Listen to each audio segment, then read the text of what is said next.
total hospital charges.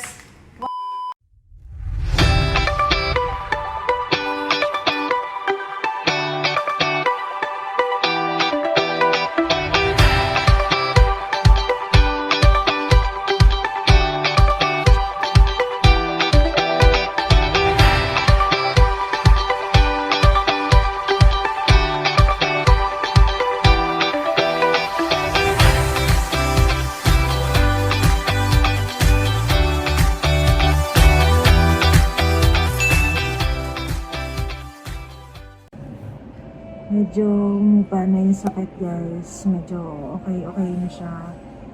Wala pa kaming tulog ni B. Kasi talaga 11:30 sumakit yung tiyan ko. Alam mo yung hindi ka mapakali ng pwesto, hindi ko alam kung paano kahiga. Masakit talaga siya. Hanggang alas 3 gising ako. Then hindi ko na kaya. Ginising ko si B. Nagpabidalin mo na ako sa ospital.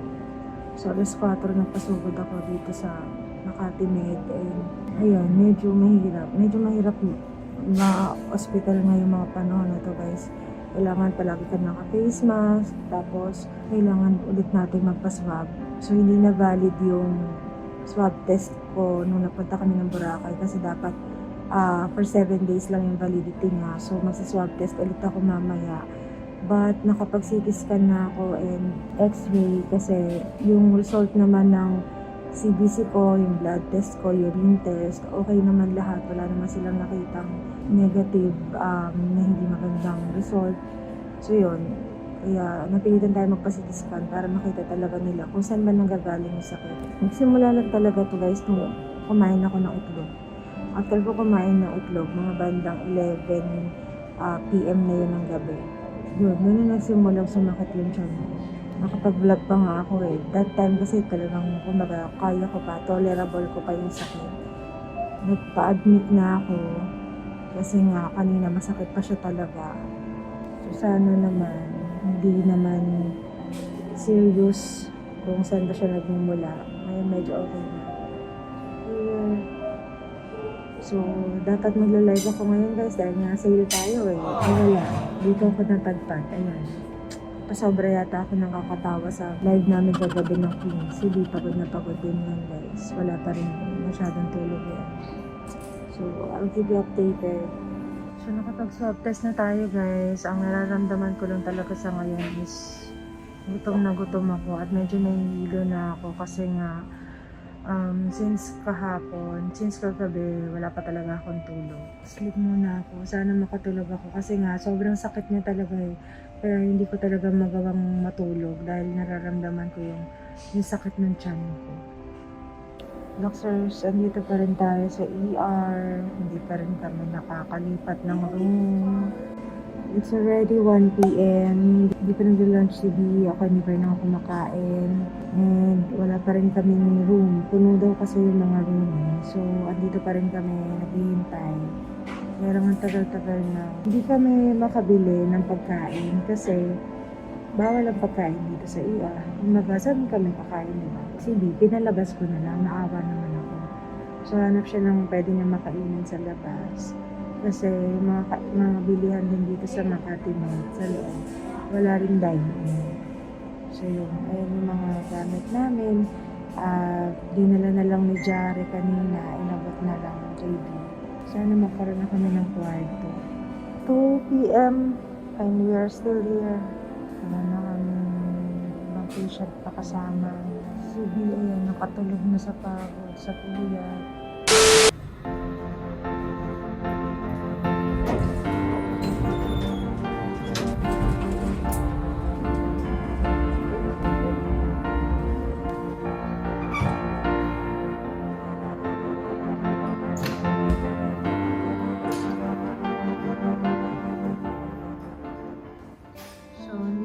Sa room finally, pero again hindi pa ito talaga yung pinaka-kwarto. Mahal yung room na to, 8,000 plus na din. Pero kailangan daw kasi dumaan muna dito bago tayo malipat dun sa talagang kwarto na mas mura. Wala nang labasan, hindi na makakalabas si B once na pumasok siya dito. So ganun yung procedure nila guys. Wala tayong tubig, wala kaming pagkain. Wala kaming kadala-dala kundi damit lang. Good luck. Hindi, nandiyan naman ang ating mga madams. Tawag na lang tayo sa kanila. Doctors, kaya pala tayo dumaan muna sa room na to kasi wala pang result yung swab test natin. So lahat ng mga admission na sinwab andito sa floor na to. Tapos pagka okay na yung result at negative tayo sa COVID, doon na tayo lilipat sa regular room. So yun na yung mas mura yung rate. Gutom na ako, bawal pa daw akong kumain, bawal ba akong uminom kasi under observation pa tayo. Pero meron ng initial result yung CT scan. So nakapagpa-x-ray na ako, CT scan. Yun, hinihintay na lang natin yung final result. Alive na si P. Guys, I'm so blessed talaga na meron ako mga ganitong friends na talagang willing tumulong sa akin. Kasi nga diba, same event natin. So, nag-offer si P kung kailangan ko daw ba ng help, pwede rin naman daw siya. So guys, yeah, nakalive na rin tayo. Live na live dito sa ospital! Pinagsaktan mo ako ng tiyan guys kaninang madaling araw. Hindi talaga ako nakatulog sa sakit ng tiyan. And waiting for the CT scan result. So far, hindi naman na. Okay naman na yung tiyan ko. Hindi na masakit. Sana hindi na bumalik. But I just wanna say thank you. Thank you so much, Sis P. Dahil andyan ka to the rescue. Bukas kasi talaga yung isa pang schedule ni na Mayora dyan. But hopefully makalabas na rin ako bukas. Thank you sa mga nagbe-message ha. Daming nag-message sa akin. Grabe. Thank you so much. And guys, ayan. Enjoy nyo ang live. This is P. For sure, super mag-enjoy kayo at madami kayong matututunan dyan. Okay, magbababay na ako. Out na ako. The floor is yours. Bye! Love you! Buti na lang at andyan ang ating mga maaasahang friendship. Guys, gutom na ako. Sibi gutom na rin yan. Anong oras na? 6:30 p.m. na. Wala pa tayong pagkain. Pero, kanina kausap ko si Madam She. Nagpabili siya sa kay Dado, sa driver niya ng pagkain natin. So mamaya, sabi niya na-deliver na yun, nasa baba na daw. Bawal lang umakyat, so pinadala sa guard. Thank you Madam She. And also to Mayora, thank you so much. And kay Madam Ronnie, thank you sa inyong mga message, sa inyong mga mensahe. Magaling na ako. Sa ina rin ko. Ano yan? Ang ano? BP. Sa ina rin. Kasi yung thermometer atin na rin, gano'n. Yes. Yun, Kasi gagamitin inopen sa iba nila yun. dito dahil sa COVID, no? Tapos ito yung medical kit Eh, natin. normal. Ito kasi yung dati lang. Nakailang confine na kasi ako dito eh. Ngayon, pati itong pang BP kasama na. E di mas mahal yung babayaran natin. Of course. Pati yung TV, okay mo. So, ito yung nandito sa medical kit. Alcohol, tubig. Ano to? Ayan, towel. Tsaka baso. B, nandun na daw sa guard. Yung food. Padala si Madam She ng food. Ayan na! Madam She, thank you so much. Nagpapalya ka ba yung nakapag na ako?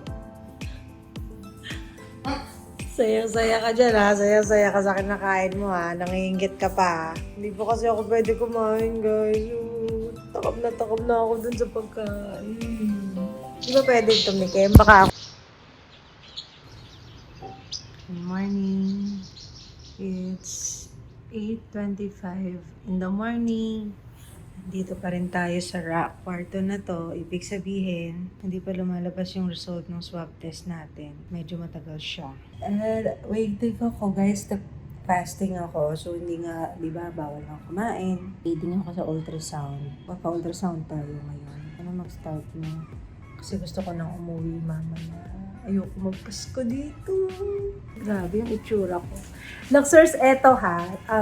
Pagka ma-ospital kayo or what, kailangan talaga procedure na ng bawat ospital na magpapaswab kapag ma-admit. In case na meron na kayong, halimbawa, nagpaswab na kayo sa labas, ganyan. So, hindi lahat ay in-honor nila. Depende yun kung accredited nila at kailangan valid for 7 days lang.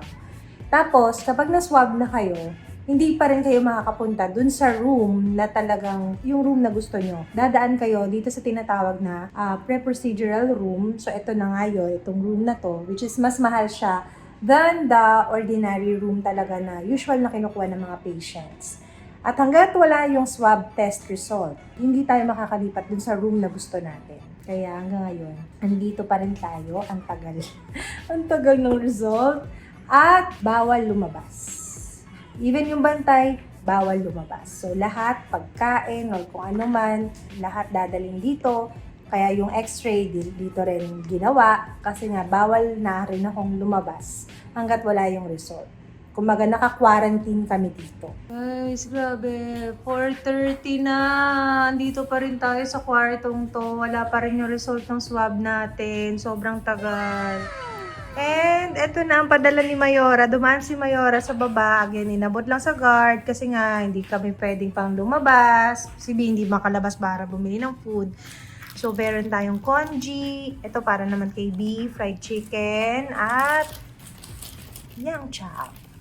Ayan yung bato. Tapos, nasa liver ko siya. Hindi po, nasa gallbladder po. Gallbladder. Ito po yung gallbladder nyo. Makapal po yung wall. Kung mapapansin nyo po yung puti. Ito po itim, tapos puti-puti. Then ito po yung stones nyo po. May shadow. So, yung wall thickening, ibig sabihin, namamaga siya. Yes po, inflammation po. Inflammation. Pero isa lang siya. Isang malaki. Meron din pong sludge sa loob. May polyp din pong na-measure kanina. Polyp? Yung polyp po, ano naman po yun, hindi naman po siya nakakabago. The next day.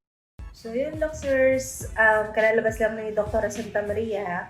Siya yung surgeon and I am happy the way kung paano siya magpaliwanag. Alam nyo, kung magpapa-opera man ako, hindi ako magdadalawang isip na sa kanya magpa-opera. Sa galing niya mag-explain.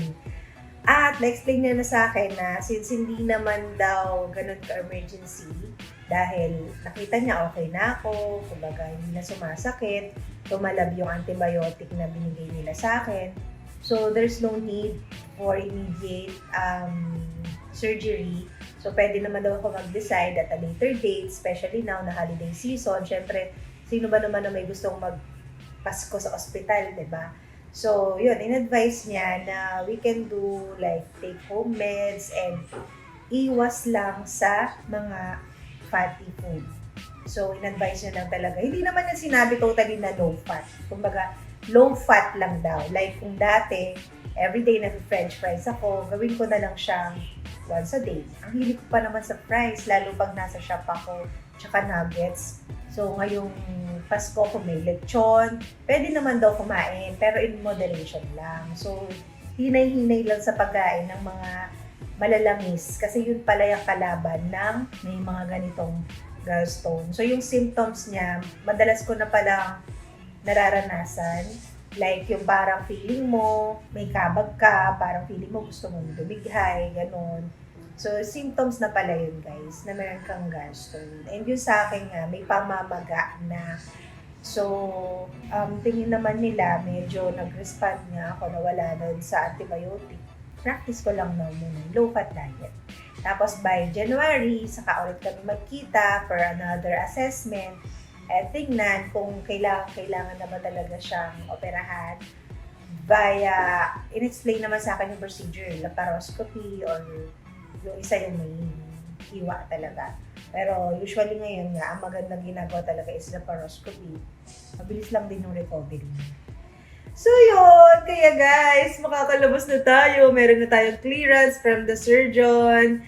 And sana umabot tayo sa cut-off kasi hanggang 11 yung cut-off nila. Hindi na tayo nakalipat ng room.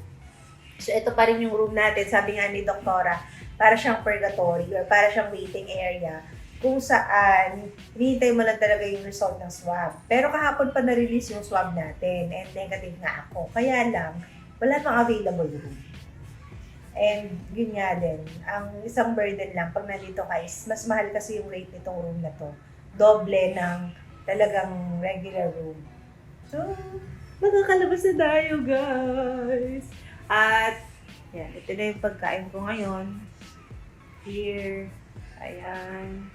Tapos meron tayong banana, See you. Kailangan ko pa pumunta ng shop, guys, kasi 22 na ngayon eh.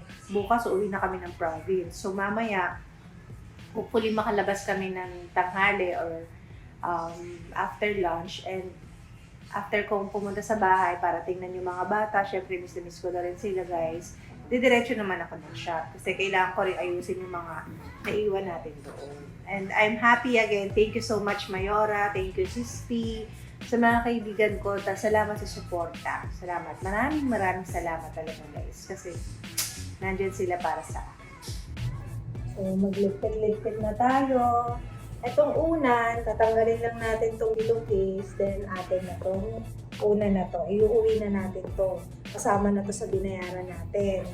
Then, itong ginamit sa atin na pang BP, sa atin na rin to. Iuuwi na rin natin siya, guys. Ayan.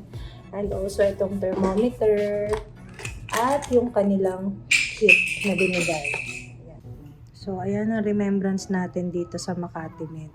Guys, nagsimula tayo out na 11. Finally, magto 2 o'clock.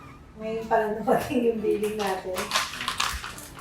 And here, andito na ang ating billing. Dandaran! Magkano inabot? Ilang araw tayo dito? 2 days. Kasi ngayon yung pa 3rd day dapat eh. Net amount due. 22,430.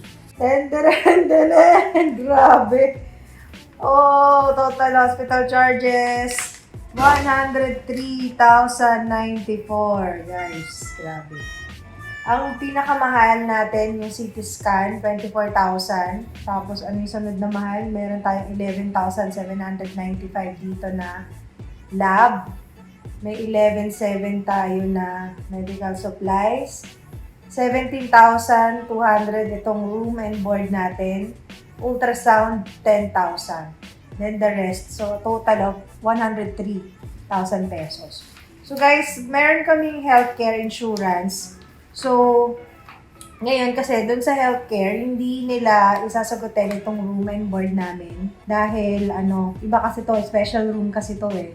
Dapat yung regular room rate, doon lang yung cover nila. So, less itong Carehealth, 78,944 lang yung shoulder nila. So, meron tayong babayaran na 22,430. So, sa madalit sabi, ang laking tulong na meron tayong health insurance sa mga ganitong pagkakataon, guys. So, instead na magbabayad tayo ng 100,000, 22,000 na lang. Carry na yun. Ang mahalaga ay okay na tayo, safe na tayo, at makakapag-celebrate tayo ng Pasko kasama ang aming mga pamilya.